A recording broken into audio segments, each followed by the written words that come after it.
Hello students, कैसे हैं आप सब। तो आज हम आप लोग के लिए लेके आए हैं त्रिकोणमिति से रिलेटेड कुछ ऐसी बातें जो बहुत ही सरल और आसान भाषा में बताएंगे, क्योंकि अक्सर जो है इससे बच्चे क्या होते हैं ना, थोड़ा सा माने इधर उधर डाइवर्ट हो जाते हैं कि भाई हमको समझ में नहीं आता है, प्रॉब्लम है। तो उसी को हम आज बहुत ही आसान तरीके से एक्सप्लेन करने जा रहे हैं, बताने जा रहे हैं त्रिकोणमिति के बारे में। तो सबसे पहले समझ लेना जरूरी है कि जो त्रिकोणमिति शब्द है इसको हम अंग्रेजी में ट्रिगोनोमेट्री कहते हैं। ट्रिगोनोमेट्री जो है तीन शब्द ट्री प्लस गोनिया प्लस मेट्रॉन से बना है। ट्री का अर्थ होता है ट्री, और गोनिया का अर्थ होता है कोण, और मेट्रॉन का अर्थ होता है माप। अर्थात तीनों कोण की माप को ही हम त्रिकोणमिति कहते हैं। फिर से एक बार फिर से समझा देते हैं, त्रिकोणमिति में तीन कोणों की माप को ही त्रिकोणमिति कहते हैं। तो आखिर तीन कोण जो होता है वो आपको समकोण त्रिभुज में होता है। जैसे देखिए हमने यहाँ पे बना दिया है समकोण त्रिभुज। जिस त्रिभुज का एक कोण 90 डिग्री होता है उसे हम समकोण त्रिभुज कहते हैं।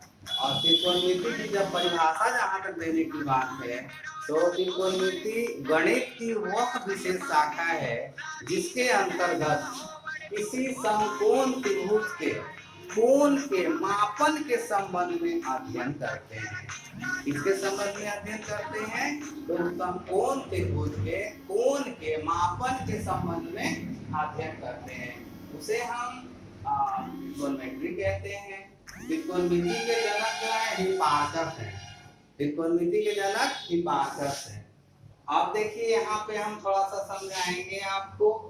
एक समकोण त्रिभुज है। समकोण त्रिभुज में कोण भी 90 डिग्री है, तो 90 डिग्री के सामने की भुजा कर्ण होती है, और यहाँ सी को थीटा मान लिए हैं। थीटा कोण के सामने की भुजा लंब होती है। अब ध्यान नहीं रखना है, दो चीज जब मिल गया तो एक हो गया लंब, दूसरा हो गया कर्ण, तो बच गया आधार। लंब को अंग्रेजी में कहते हैं परपेंडिकुलर। क्या कहते हैं? परपेंडिकुलर। परपेंडिकुलर मतलब होता है लंब, इसको पी से सूचित करते हैं। दूसरा है बेस। बेस मतलब होता है आधार, इसे हम बी से सूचित करते हैं। इसके बाद तीसरा है हाइपोटेन्यूज, इसको हम लोग कर्ण कहते हैं, एस से सूचित करते हैं। यानी लंब, आधार और कर्ण त्रिभुज में ये तीन भुजाएं हैं, और ये जो देख रहे हैं ना ये सब कोण बनता है। अंदर का जो भाग ये सब बनता है वो कोण बनता है।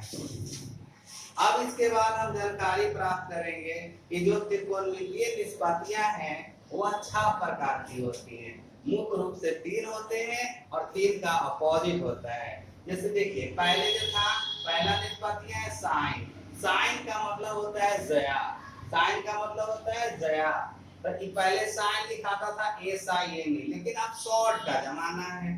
जैसे शॉर्ट का जमाना, लोग दीदी को दी कहते हैं, मम्मी को मी कहते हैं, चाचा को चा कहते हैं। उसी तरह से ज्यादा बड़ा रहेगा तो बोलने में भी परेशानी होगी, लिखने में भी परेशानी होगी, तो उसको शॉर्ट कर दिया गया। जैसे साइन को SIN ना लिख के SIN कर दिया गया। यानी साइन थीटा, थीटा कोण का जो भी अंकित करिए, थीटा बीटा गामा जो भी कर सकते हैं।